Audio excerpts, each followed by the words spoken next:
શું તમે ક્યારેય વિચાર્યું છે કે અમદાવાદથી મુંબઈની મુસાફરી માત્ર 2 કલાક જેટલી ટૂંકી હોઈ શકે? શું ભારત ખરેખર 15 ઓગસ્ટ 2027 ના રોજ બુલેટ ટ્રેન મેળવવા જઈ રહ્યું છે? જાણો ગુજરાતના કયા શહેરો વચ્ચે સૌથી પહેલા દોડશે દેશની પહેલી બુલેટ ટ્રેન. નમસ્કાર દર્શક મિત્રો, ધ લોકસત્તા શોમાં આપનું સ્વાગત છે. તમે ક્યારેય કલ્પના કરી છે કે અમદાવાદથી મુંબઈની મુસાફરી એટલી ઝડપી બની જશે કે તમે સવારે ઘરે નાસ્તો કરીને નીકળશો અને લંચના સમયે મુંબઈમાં હશો? જી હા, વર્ષોથી જેનું સપનું આપણે જોઈ રહ્યા હતા તે હવે સાકાર થવા જઈ રહ્યું છે. ભારતની પહેલી હાઈ સ્પીડ બુલેટ ટ્રેન હવે માત્ર કાગળ પર નથી પણ પાટા પર દોડવા માટે તૈયાર થઈ રહી છે. તાજેતરમાં રેલવે મંત્રી અશ્વિની વૈષ્ણવે એક એવો વિડીયો શેર કર્યો છે જેને જોઈને દરેક ભારતીયની છાતી ગર્વથી ફૂલી જશે. આજે અમે તમને જણાવીશું કે ક્યારે તમે આ બુલેટ ટ્રેનની મુસાફરી કરી શકશો, કઈ તારીખે આ ટ્રેન પાટા પર દોડશે અને કેવી રીતે તે ભારતના પરિવહનનું નસીબ બદલી નાખશે. નવા વર્ષની શરૂઆતમાં જ રેલવે મંત્રી અશ્વિની વૈષ્ણવે દેશને સૌથી મોટી ભેટ આપી હતી. મીડિયા અહેવાલો અનુસાર તેમણે સત્તાવાર રીતે જાહેર કર્યું હતું કે 15 ઓગસ્ટ 2027ના રોજ ભારતને તેની પહેલી બુલેટ ટ્રેન સમર્પિત કરવામાં આવશે. આગામી વર્ષે બુલેટ ટ્રેન હકીકતમાં દોડતી જોવા મળશે. આ જાહેરાત માત્ર એક નિવેદન નથી પણ સરકારની તે દ્રઢ ઈચ્છા શક્તિનું પ્રતીક છે, જે આ મહત્વકાંક્ષી પ્રોજેક્ટને નિર્ધારિત સમય મર્યાદામાં પૂર્ણ કરવા માટે દિવસ રાત કામ કરી રહી છે. આ પ્રોજેક્ટની વિશાળતાનો અંદાજ એ વાત પરથી લગાવી શકાય છે કે Mumbai Ahmedabad high speed rail corridor કુલ 508 કિલોમીટર લાંબો છે, જેમાંથી 352 કિલોમીટરનો હિસ્સો ગુજરાત અને દાદરા નગર હવેલીમાં છે, જ્યારે 156 કિલોમીટર મહારાષ્ટ્રમાં આવેલો છે. આ રૂટ પર કુલ 12 અત્યાધુનિક સ્ટેશનો બનાવવામાં આવી રહ્યા છે, જેમાં મુંબઈ, બીકેસી, થાણે, વિરાટ, બોઈસર, વાપી, બિલીમોરા, સુરત, ભરૂચ, વડોદરા, આણંદ, નડિયાદ, અમદાવાદ અને સાબરમતીનો સમાવેશ થાય છે.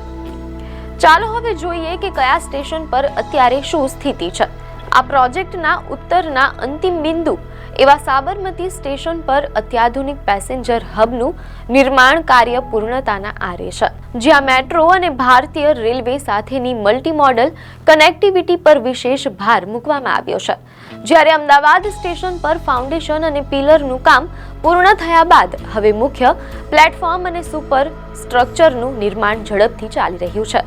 આણંદ નડિયાદ સ્ટેશન પર ટિકિટ બારી અને વેઇટિંગ એરિયા ધરાવતું કોન્કોર્સ લેવલ તૈયાર થઈ ચૂક્યું છે અને ગાર્ડર લોન્ચિંગની કામગીરી પ્રગતિમાં છે. તો બીજી તરફ વડોદરા સ્ટેશન પર ભારતીય રેલવેના પ્લેટફોર્મની ઉપરથી ટ્રેન પસાર કરવાના એન્જિનિયરિંગ પડકારને ઝીલીને વિશાળ સ્ટીલ બ્રિજ અને પિલરનું કામ સફળતાપૂર્વક પૂરું કરાયું છે. ભરૂચ સ્ટેશન પાસે નર્મદા નદી પરના સૌથી લાંબા રેલવે બ્રિજનું કામ જોરશોરથી ચાલી રહ્યું છે.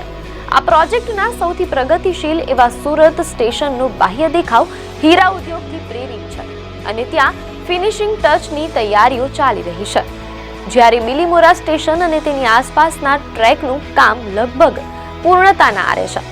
અંતે ગુજરાતના છેલ્લે સ્ટેશન એવા વાપીમાં પિલર કાસ્ટિંગ અને ગર્ડર લોન્ચિંગનું કામ લગભગ પૂર્ણ થઈ ગયું છે, જ્યારે મહારાષ્ટ્રમાં પણ બુલેટ ટ્રેન પ્રોજેક્ટની કામગીરી હવે પૂરજોશમાં ચાલી રહી છે, જેમાં સૌથી મહત્વનું મુંબઈ બીકેસી સ્ટેશન એટલે કે બાંદ્રા કુર્લા કોમ્પ્લેક્સ સ્ટેશન સંપૂર્ણપણે જમીનની અંદર એટલે કે અંડરગ્રાઉન્ડ આકાર લઈ રહ્યું છે અને ત્યાં ઊંડું ખોદકામ તથા ડાયાફ્રામ વોલનું કામ સફળતાપૂર્વક પૂર્ણ કરી દેવામાં આવ્યું છે. થાણે અને વિરાટ સ્ટેશનો પર ફાઉન્ડેશન તથા પિલર્સ બનાવવાની પ્રક્રિયા ગતિમાં છે.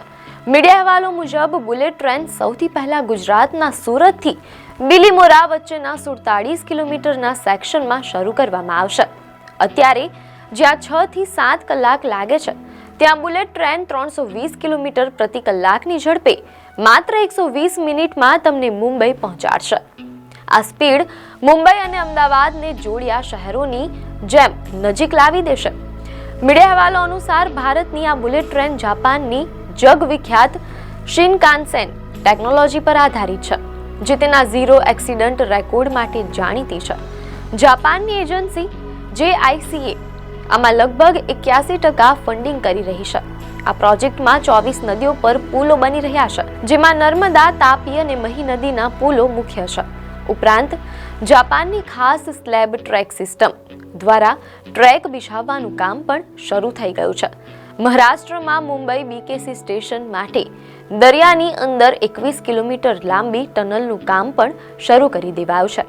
આ પ્રોજેક્ટની અંદાજિત કિંમત 1.8 લાખ કરોડ રૂપિયા છે તેમ અહેવાલોમાં જાણવા મળેલ છે. આટલું મોટું રોકાણ દેશના ઇન્ફ્રાસ્ટ્રક્ચર ઇતિહાસમાં અભૂતપૂર્વ છે. આ પ્રોજેક્ટથી હજારો યુવાનોને રોજગારી મળી રહે છે અને જ્યારે આ ટ્રેન ચાલુ થશે ત્યારે પ્રવાસન અને વેપાર ક્ષેત્રમાં મોટી તેજી આવશે. 15 ઓગસ્ટ 2027 એ ભારત માટે પરિવહન ક્ષેત્રે નવી ક્રાંતિનો દિવસ પણ બની રહેશે. આ પ્રોજેક્ટથી ભારત તે જૂથમાં સામેલ થશે જેમના પાસે પોતાની હાઈ સ્પીડ રેલ સિસ્ટમ છે. આપને માહિતી સારી લાગી હોય તો વિડીયોને લાઈક અને શેર કરજો, ચેનલને સબસ્ક્રાઇબ કરજો.